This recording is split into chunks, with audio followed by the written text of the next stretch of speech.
At 6 a.m., I stood rigid on my patio, watching 8 unknowns cannonball into my $30,000 backyard pool. HOA President Lydia Parkhurst, self-appointed neighborhood monarch, sprawled on my inflatable unicorn, her smug smile glinting in the dawn. Wet footprints curled from my busted gate, wrecked for the 4th time this month, to my custom filter gagging on their hair. The air reeked of bargain sunscreen. Just community bonding, Noah, Lydia trilled, waving as if she owned my yard. Rage surged as I clutched a pouch of pool shock granules. Benign stuff, yet wow, it had turned their swim into a neon green fiasco. How did my dream pool become Lydia's playground? It began 3 months earlier at an HOA meeting that upended my world.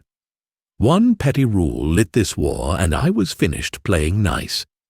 What would you do if a neighbor swiped your backyard? Post your worst HOA nightmare below. 3 months earlier, I walked into my first HOA meeting like a lamb headed for slaughter. Fresh off a brutal divorce, I'd bought this Pinehurst Estates place 8 months back with my settlement money. Phoenix suburbia stretched without end. 847 homes built between 2019 and 2021, each paying $285 a month for premium neighborhood amenities. The smell of fresh asphalt drifted from ongoing construction. One thing kept me sane through 60-hour work weeks as an electrician, my backyard refuge. That saltwater pool ran $30,000. Every penny of my fresh start. Custom LED lighting, imported tile, a filtration system that could handle a resort. It was my sanctuary, my proof I'd survived the wreckage of my marriage. The community center reeked of burnt coffee and bureaucracy. Folding chairs faced a plastic table where 5 board members sat like tribunal judges. Desert heat made everything cling. My shirt, my patience, and my attention to the woman running the room. Lydia Parkhurst, 52, bleached hair knotted into a power bun, real estate grin that could sell swamp to tourists. She wore authority like discount perfume, overbearing and inescapable. Her acrylics tapped the tabletop like little hammers. "Next item," Lydia announced. "Laser aiming on me. Unauthorized pool installations and safety violations. My blood iced, unauthorized. I had every permit, every inspection, every document filed properly. We've received complaints about 347 Saguaro Lane." She held up photos of my pool taken from my backyard without permission. LED lighting systems installed without HOA architectural sign-off. $1,500 violation. "Wait, what?" I shot up, chair scraping concrete. "Every other house has the same lights. I bought them at Home Depot." "Those homeowners secured proper approval," Lydia purred. "You did not. Rules apply equally, sweetheart." That word, sweetheart, landed like a slap. The way she'd said electrician earlier made it sound like ex-con. Graham, her insurance adjuster husband, nodded from the back like a loyal shepherd dog. Their 3 teenagers looked bored with Mom's power theater, but Graham glowed with borrowed authority. "This is absurd," I said. "I followed every city code, every safety regulation." "City codes aren't HOA codes," Lydia cut in. "Perhaps someone in the trades isn't familiar with community standards." The other board members, all Lydia's real estate clients I'd learn later, bobbed like trained seals. After the meeting, I cornered her by the parking lot. Engines hummed as homeowners fled, headlights slicing the desert dusk. "Miss Parkhurst, I need clarity on these lighting rules." "Oh, don't fret." She jingled keys like a jailer. "I'll inspect everything personally, make sure we're all community compliant. I'd prefer to arrange something official. No need. HOA emergency access provisions. I'll be by tomorrow to assess the situation." Her SUV door slammed, muting my protests. The next evening, I came home to Bedlam. My gate sagged, twisted off its hinges, metal bent like it had met crowbars. Pool chemicals half gone, custom furniture soaked and rearranged, and my prized lighting had been tested so hard 3 fixtures lay shattered on concrete. A citation waited, multiple violations identified. Pool area non-compliant. Immediate corrections required or face escalating penalties. L. Parkhurst, HOA president. But the real kicker that weekend, Lydia's entire extended family colonized my backyard like conquerors. 15 people, kids doing cannonballs, adults grilling steaks on my deck. The sound of my filter choking blended with someone else's barbecue smoke drifting through desert air. When I demanded answers, Lydia drifted past on my own pool float, martini in hand. Just ensuring community standards, Noah. Can't properly evaluate pool safety without comprehensive testing. Her laugh ricocheted off my fence like shattering glass. That's when it clicked. This wasn't about lighting violations or safety protocols. Lydia had decided she wanted access to my pool, and she'd weaponize every HOA clause in existence to seize it legally. 3 months of climbing warfare would show me how deep her rot ran and exactly how far I'd go to stop her. 2 weeks after Lydia's inspection, things escalated faster than a brush fire in August. I'd barely finished my morning coffee when my doorbell blared like an alarm. On my porch stood Officer Ramirez, sweating in the desert heat, with Lydia lurking behind him like a vulture eyeing roadkill. "Mr. Dalton, we've received a report about threatening behavior toward a neighbor," Ramirez said, his forehead already glistening. The morning breeze carried creosote and Lydia's overpowering floral perfume that somehow made the heat feel stickier. Threatening behavior? I looked past him at Lydia, who wore her victim act like a Halloween mask. What exactly am I supposed to have threatened? Lydia stepped forward, clutching a tissue like a stage prop. Yesterday evening, while I conducted my follow-up inspection, Noah became verbally aggressive and threatened my family's safety. Follow-up inspection? My voice cracked with disbelief. "You mean when you broke into my yard again and I told you to leave my property? See?" Lydia pointed at me dramatically. "That aggressive tone.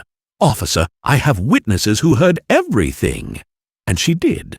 3 of Graham's relatives stepped from her SUV like backup dancers, all nodding solemnly about my threatening demeanor. The crunch of gravel beneath their shoes sounded like a jury delivering a guilty verdict. Each swore they'd heard me make vague threats about making her regret continuing inspections. Officer Ramirez looked between us, clearly wishing he'd called in sick. "Mr. Dalton, did you raise your voice or make any comments that could sound threatening? I told her to get off my property and stop using my pool without permission. If that's threatening, then sure, guilty." Lydia dabbed her eyes with precision worthy of an Oscar. "He said he'd make me regret continuing the inspections. That sounds like a threat to me." The metallic taste of injustice filled my mouth. She was twisting my words like taffy, and her relatives backed her story with Academy-level performances. But as Ramirez wrote up his report, something my divorce lawyer had once told me echoed in my mind. Document everything, Noah. In disputes, whoever has the best records wins. After they left, I stood in my driveway feeling robbed in broad daylight. Lydia had just played the victim card and won, but 2 could play the documentation game. I'd learned something else during my divorce. Arizona's one-party consent laws meant I could record anything happening on my property without permission. That afternoon, I drove to Best Buy and dropped $400 on security cameras. Not the cheap ones. Professional-grade systems with night vision, motion detection, and cloud storage. If Lydia wanted to play games, I'd make sure every move was captured in 4K. Installation took 3 hours. Running cables, mounting cameras to cover every inch of my yard, the smell of hot metal from my soldering iron blending with satisfaction as each camera came online. My phone buzzed with setup confirmations, each one feeling like loading ammunition. The very next day, those cameras earned their keep.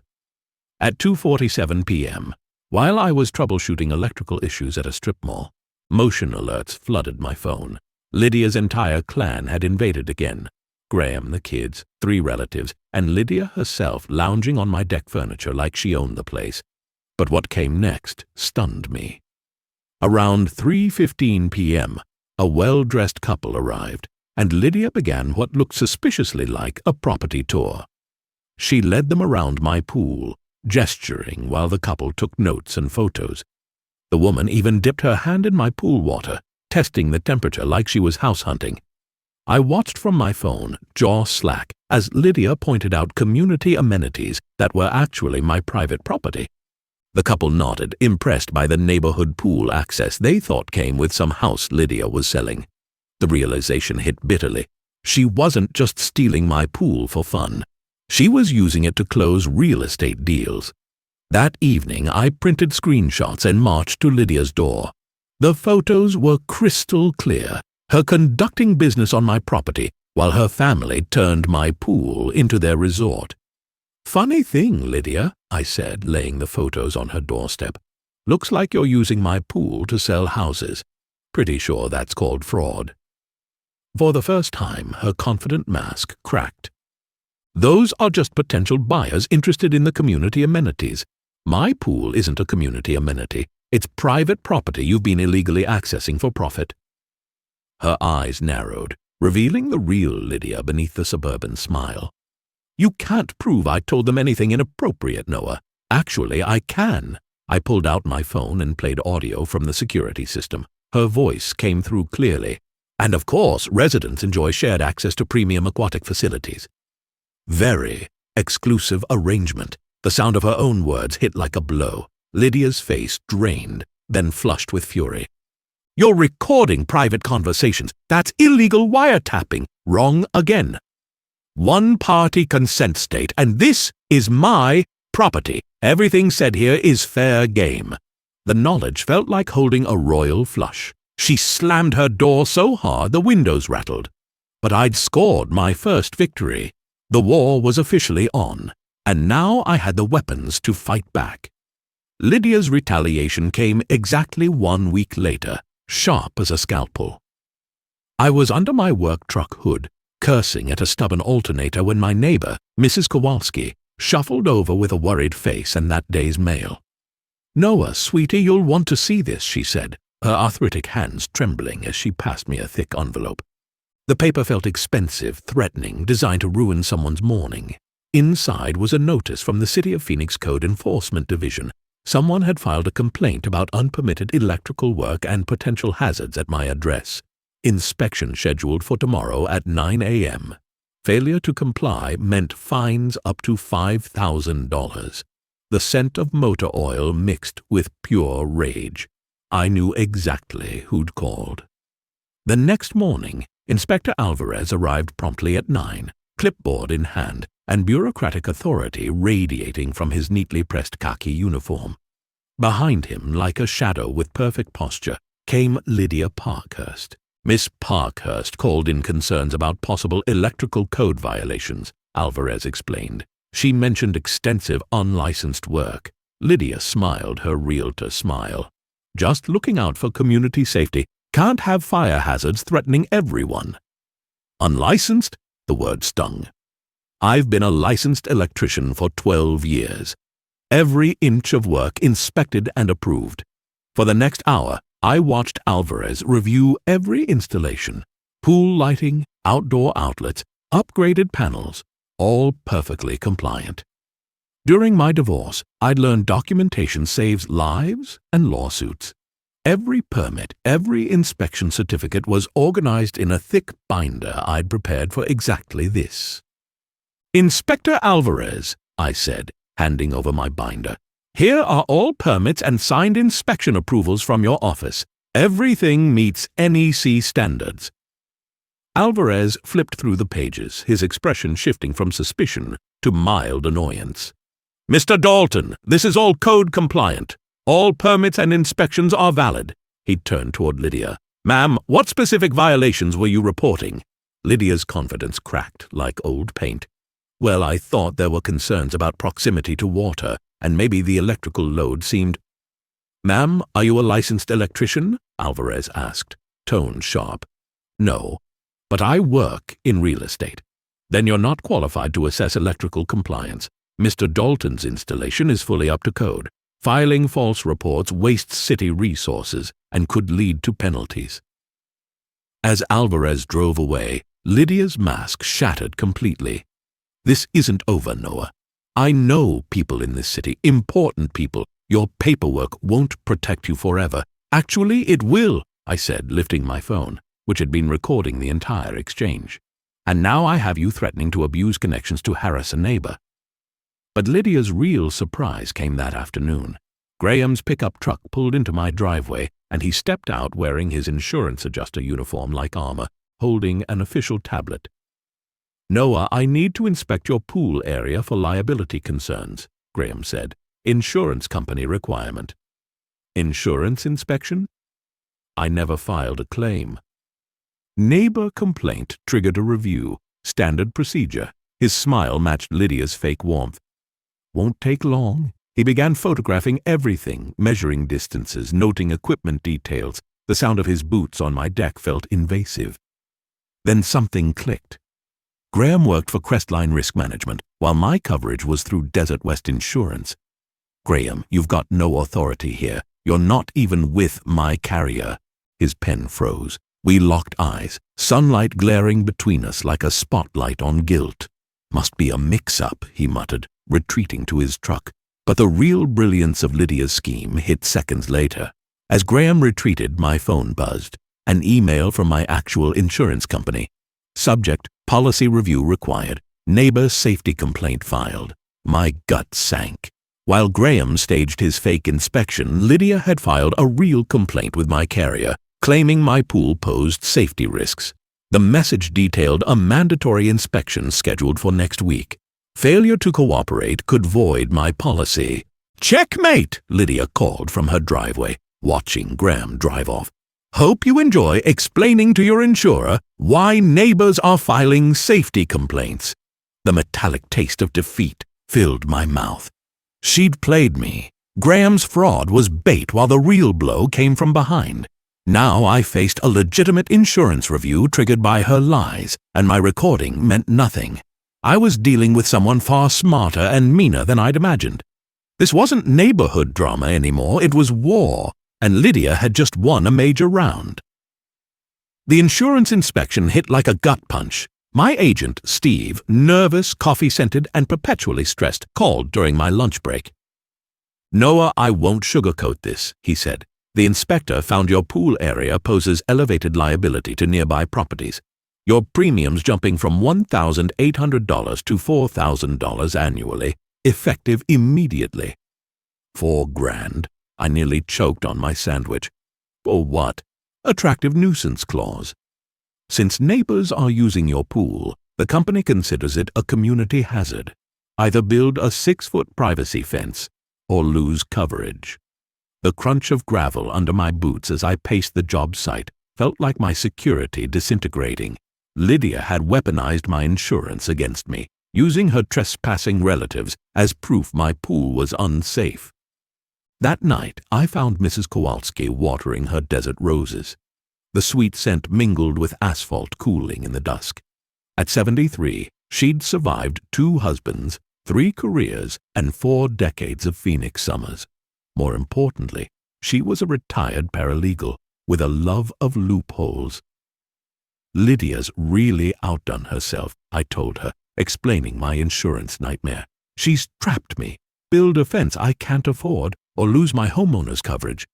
Mrs. Kowalski stopped watering, eyes sharpening with resolve. "Noah, have you actually read your HOA covenants? The original ones, not Lydia's cherry-picked versions. I skimmed them when I bought the place, usual stuff about lawns and approvals. Bring all your documents tonight." Her voice carried authority sharpened by decades of legal battles. HOA covenants are written by lawyers who adore loopholes. Lydia's been playing checkers, but the game's actually chess. 3 hours later, her dining room looked like a war library, papers everywhere, reading glasses perched on her nose as she compared covenant clauses with state regs. The papery texture beneath my fingers reminded me of my divorce files. Proof that fine print could save lives. "Found it," she said, tapping a highlighted paragraph. "Section 4.3 of your original covenant. Any homeowner can designate their private amenities as community accessible for shared maintenance and reduced liability." Community accessible? That sounds like the last thing I want. "Oh, but it's exactly what you need," she said with a fox's grin. If you voluntarily designate your pool as community accessible, the HOA becomes responsible for insurance, maintenance, and supervision. Lydia's been treating it like community property anyway. Let's make it official. The idea struck like lightning. Lydia had been selling my pool access, hosting family gatherings, pretending it was hers. If I legally converted it to community property, she'd lose control and face hundreds of actual neighbors demanding their turn. But here's the best part, Mrs. Kowalski continued, pulling another document. As the contributing homeowner, you retain priority scheduling privileges and can revoke status with 30 days' notice. You'd be giving Lydia exactly what she wanted, but on your terms. The next morning, I filed the paperwork with both the HOA and my insurer. Steve nearly wept with relief when I explained the liability transfer. Lydia's reaction was volcanic. She stormed over while I posted a sign by my gate reading "Community Pool, all residents welcome," her heels cracking pavement like gunshots. "What do you think you're doing?" she shrieked. "Just following Covenant 4.3, I said calmly. "Since you've treated my pool like public property, I figured I'd make it official." "You can't do that. It'll ruin property values." "Actually, it's right there in the covenant you're supposed to enforce. Pools open to all 847 residents, starting Monday." Her face cycled through disbelief, rage, and horror. "You've lost it. You're destroying everything." "Funny, I thought shared amenities boosted property values. At least, that's what you told those clients last month." That weekend, word spread through Pinehurst like wildfire. My backyard became a community pool grand opening. Families I'd never met splashed, kids cannonballed, and Lydia's exclusive paradise turned into everyone's swimming hole. The chaos felt like poetic justice. Lydia stood watching her family fight toddlers for space, her expression murderous. "You've ruined this neighborhood," she yelled over the fence. "No, Lydia, I've shared it. There's a difference." She vanished indoors, phone pressed to her ear. Through her window, I saw her gesturing wildly. I'd won by giving her exactly what she wanted, but not how she wanted it. And something in her eyes told me this victory had made her truly dangerous. Mrs. Kowalski's discovery came at 2 a.m. on a Tuesday, delivered through a whispering phone call that yanked me out of the first peaceful sleep I'd had in weeks. "Noah, get over here right now," she said, her voice trembling with adrenaline and triumph. "I found something that'll blow this wide open." I threw on jeans, crossed our adjoining backyards under cool desert air scented with night-blooming jasmine, and stepped into her kitchen-turned-command center. Papers, coffee cups, and open laptops covered every surface. I couldn't sleep, so I kept digging into HOA financial records, she said, eyes alight. Public documents, contractor licenses, expense logs. Noah, Lydia's been running a full-on embezzlement scheme. The bitter smell of burnt coffee filled the air as she showed me spreadsheet after spreadsheet, each more damning than the last. "Look here," she said, pointing to one entry that froze my veins.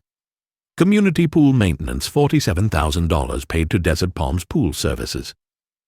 $47,000? For what? We don't have a community pool. "Exactly," she said. "And guess who owns Desert Palms Pool Services? Graham Parkhurst. Lydia's been approving payments to her husband's company for maintaining a pool that doesn't exist." The realization hit like a punch. She'd been stealing HOA money to fund her own pool repairs.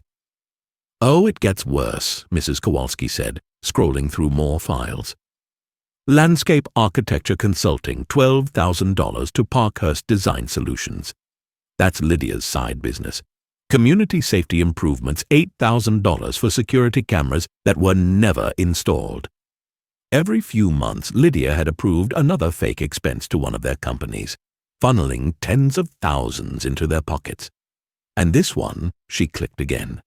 Emergency Community Center roof repair, $15,000. The roof's spotless, Noah. That money went straight into Graham's account. My stomach twisted. neighbors struggling to pay rising HOA fees while Lydia and Graham used the association as a personal ATM. "How much total?" I asked. "Roughly $93,000 over 3 years, maybe more. Some payments are so buried I can't trace them.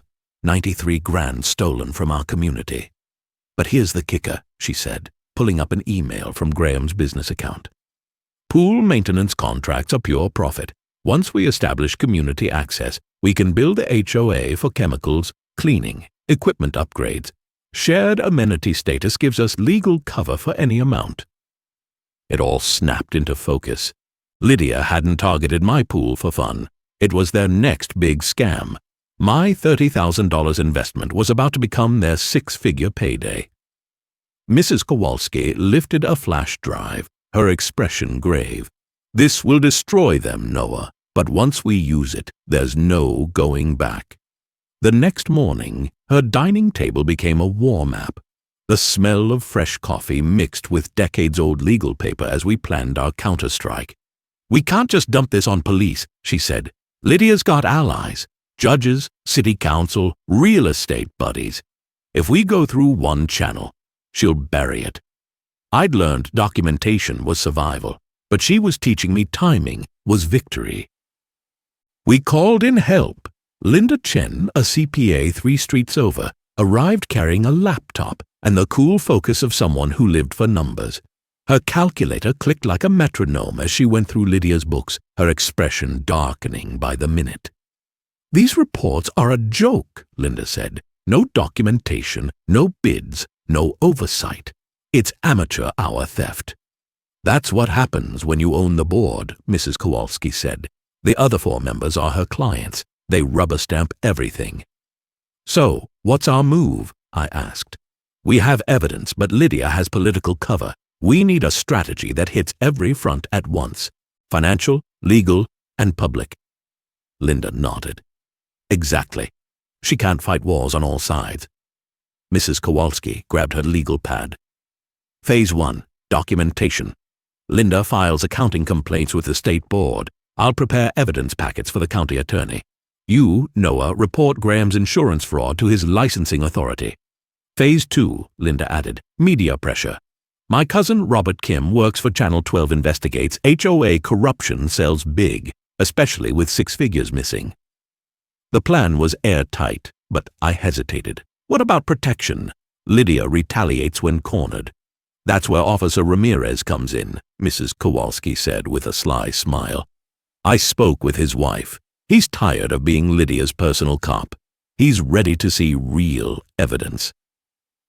Linda's calculator stopped.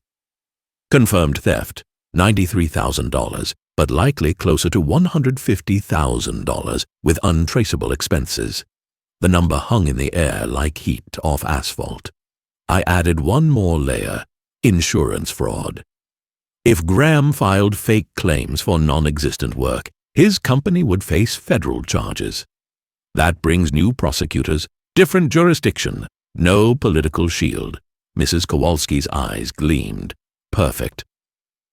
For 3 hours we refined every step. Linda assembled financial evidence. Mrs. Kowalski prepared legal documents. I gathered proof of insurance fraud. But we needed one last piece. Something public. Undeniable. The HOA's annual meeting is next Thursday, Linda said suddenly. Lydia's legally required to attend and present the financial report. That's our stage. We'll expose her in front of the whole neighborhood, cameras rolling. She'll walk into her own trap. But first, a distraction. During my lunch break, I bought pool shock powder. Harmless, but when mixed right, it turned chlorinated water neon green. If Lydia tried anything sneaky that night, the glowing pool would draw every eye. Sometimes spectacle wins battles. 6 days to prepare for total war. By Monday, her desperation showed. My pool pump housing lay cracked open like an egg, wires severed clean. The air smelled of burnt plastic and chlorine. My cameras caught it all. Graham sneaking in at 3:17 a.m., cutting through my fence, prying open the casing, slicing connections, and fleeing. Calculated sabotage disguised as an accident. The pump was fried, the control system destroyed, and water flooded the electrical panel. My phone rang before I finished inspecting the damage. Lydia's syrupy voice poured through. "Oh, Noah, I heard about your pool failure. What a shame. Graham says he can handle repairs, emergency rates, but we'd take care of you." The audacity was staggering. Sabotage my equipment, then offer to fix it. "Thanks, but I'll handle my own repairs," I said. "Are you sure? Graham says it looks extensive, could be pricey for someone on a tradesman's budget." That condescension slid under my skin like a blade. I hung up and called Officer Ramirez. He arrived 20 minutes later, reviewing footage on my phone, his expression hardening with each replay. "This is clear vandalism and trespassing," Ramirez said, jotting notes. "But Graham will claim he was investigating safety concerns. His credentials give partial cover. Without proof of intent, it's your word against theirs. Keep recording. People this reckless eventually hang themselves." That hanging came sooner than expected. The next evening, reviewing footage, I saw Graham return in daylight, photographing the very damage he caused, measuring it, and filling out insurance paperwork labeled Pinnacle Risk Management Property Damage Assessment. He was filing a fake claim for his own sabotage. Perfect evidence. Photos, forms, timestamps, all proving deliberate fraud. But Lydia's next move topped them all. Thursday morning, a woman in a county health uniform appeared at my door. "Mr. Dalton, I'm Inspector Wallace. We've received contamination reports. Need to inspect your pool." My gut screamed danger. Lydia's already faked insurance visits. Now she was impersonating government inspectors. I asked for ID. She handed over what looked real, but her uniform was off-brand, and she kept glancing toward Lydia's house. I called the health department. No Inspector Wallace on staff. No scheduled inspection. By the time I hung up, she was retreating to her unmarked car. My cameras caught everything. Face, plate, and her nervous glances toward Lydia's. That night, Mrs. Kowalski and I sat reviewing evidence, coffee percolating behind us. "They're panicking," she said. "Fake inspectors, equipment sabotage, insurance fraud. They're layering crimes to hide old ones." "Tomorrow's the meeting," I said quietly. "Either we end this, or it gets worse." She nodded. Cornered predators make fatal mistakes. The next morning was chaos. My phone buzzed at 5:47 a.m. Motion alerts, cameras going offline, and the sound of glass shattering. I ran outside. My pool was wrecked. 3 underwater lights smashed, motor oil dumped across the water, and community hazard spray-painted in blood red across my deck. Every camera lens had been shot with paintballs. Precision work. My phone rang, Lydia feigning concern. "Oh, Noah, I heard about the vandalism. Maybe tonight's meeting isn't ideal for sensitive discussions. Destroy my evidence, then suggest postponing the confrontation. Nice try." "The meeting's on schedule," I said. "Are you sure? People say you brought this on yourself by being confrontational." I hung up and called Mrs. Kowalski. Her voice trembled. "Noah, we have a huge problem. Someone broke into Linda's house last night, stole her laptop with all the financial data. They left a note. Drop the accusations or face consequences. Linda's out, terrified. The precision was chilling. Disable my cameras, steal Linda's evidence, scare off witnesses, all within 12 hours. And there's more," Mrs. Kowalski whispered. "I drove by the community center. Lydia's crew is already setting up. And there are 4 news vans in the lot." My stomach twisted. We hadn't called media until later. "She's staging something big and making sure it's televised," Mrs. Kowalski said. Lydia wasn't defending herself. She was preparing my public execution. At 4 p.m., Officer Ramirez called.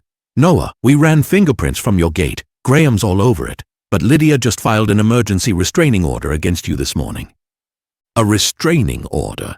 Based on what?" "Photos of you stalking her property, fake recordings, witness statements. The judge granted temporary protection. The trap had sprung."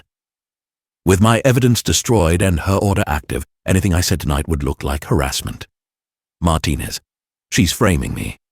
I believe you, but the system moves slow. Be careful. She's playing for keeps." That evening, I stood in my vandalized yard under the red desert sunset. The the smell of motor oil thick in the air, holding 2 bags of pool shock powder. Mrs. Kowalski appeared, exhaustion and resolve etched into her face. "Linda's out and 3 neighbors got identical threats," she said. "We're alone. Lydia's turned everyone against you." "I know," I said. "We're walking into a firing squad." "Sometimes, honey, you have to walk through hell to reach heaven," she said, pulling out a small recorder. "Robert Kim didn't just agree to cover tonight's story. He's been investigating Lydia for months. She thinks she's ambushing us, but she's walking into her own snare." By 6:45 p.m., the community center pulsed with tension. Cars overflowed the lot, news vans lined the street, and the scent of creosote mingled with anticipation. Lydia sat at the head table in a sharp navy suit, her board arrayed beside her like hostages. Graham hovered in the back with men who looked like lawyers. Every seat was full, cameras recording. Mrs. Kowalski leaned over. Let her speak first. The more she lies, the deeper she digs. Lydia opened the meeting with dramatic authority. "Good evening. Before business, I must address disturbing behavior from a resident." She gestured at me. "Over months, Mr. Dalton has harassed this board, made threats, and spread false accusations. The courts have issued a restraining order for our protection." Gasps rippled through the room. She'd framed me as a menace. Then from the back, "Excuse me, Mrs. Parkhurst. Robert Kim, Channel 12 News. I have questions about the $93,000 in payments to companies owned by you and your husband." Lydia froze. "Financial irregularities? I'm not sure what you mean." Robert stepped forward, folder in hand. "Public HOA records, contractor licenses, bank transfers, Desert Palms Pool Services, Parkhurst Design Solutions, payments for services never performed." The crowd erupted. Lydia's complexion drained. Graham lunged forward, shouting, "You can't accuse us without proof!" Mrs. Kowalski rose, steady and unflinching. "Actually, we can." She held up a flash drive glinting under the lights. 3 years of fake invoices, emails, and property destruction videos. The room went dead silent except for camera whirs. Lydia looked cornered, her composure crumbling. I stood, pulling out my phone and one of the pool shock bags. "Lydia, you've stolen from this community for years, using my pool as your cover, but bullies only win when people stay silent." Lydia shrieked, "He's violating a restraining order! Call the police!" "The police are already here," Officer Ramirez said, stepping from the doorway, badge visible. "Mrs. Parkhurst, you're under arrest for embezzlement, fraud, and filing false reports." Chaos erupted. Graham tried to bolt but was caught by 2 more officers outside. Cameras captured every second. Her arrest, his capture. The crowd's stunned faces. As handcuffs clicked, I opened the pool shock bag, poured it into a water bottle, and shook. The liquid turned neon green. Sometimes, I said into a mic, you have to add a little color to make people see the truth. 6 months later, I stood by my rebuilt pool, watching sunrise turn the water gold. Neighbors gathered for the ribbon cutting of our new community pool, funded entirely by restitution. Lydia pled guilty to embezzlement and fraud. 3 years in prison, $127,000 repayment after investigators found more hidden funds. Graham lost his license and faced federal charges. Their house sold to a young family who understood boundaries. Mrs. Kowalski, now HOA president, turned the association into a true democracy. Linda became treasurer, implementing airtight audits. Officer Ramirez stood by the new pool with his family. The community named it the Ramirez Family Center in his honor. "Ladies and gentlemen," I said into the mic, 6 months ago this community was being robbed. Today we're celebrating what happens when neighbors unite. Applause echoed. Children splashed in clear water built with Karen's, no, Lydia's, stolen money. The irony was delicious. Robert Kim's series won a journalism award and inspired HOA reforms statewide. But the real victory was here. My pool, once a battlefield, had become the heart of real community. This center represents more than water and concrete, I continued. It stands for what happens when ordinary people refuse corruption. Mrs. Kowalski stepped forward to cut the ribbon. Her scissors sliced through red tape, literally and symbolically. As families flooded in, laughter and water splashes filled the air. I thought back to that morning when I'd clutched pool shock in anger. Now I knew sometimes the best revenge isn't turning water green. It's building something honest from what was destroyed. My phone buzzed with Robert's latest article. Commenters from across the country were sharing their own HOA stories. The ripple was spreading, one neighborhood at a time. The biggest lesson, I said quietly to Mrs. Kowalski as kids cannonballed into the pool. Corruption thrives in silence, but justice shines brightest in the open. She smiled, lifting her phone to record. And sometimes, Noah, you have to make a little noise to let the light in. The taste of victory wasn't bitter revenge. It was community reborn. Drop your worst HOA horror story below, and remember, you're not alone. Subscribe to HOA Stories for more David versus Goliath justice. Ring that notification bell. Next week, we're exposing a parking enforcement scam that'll make your blood boil.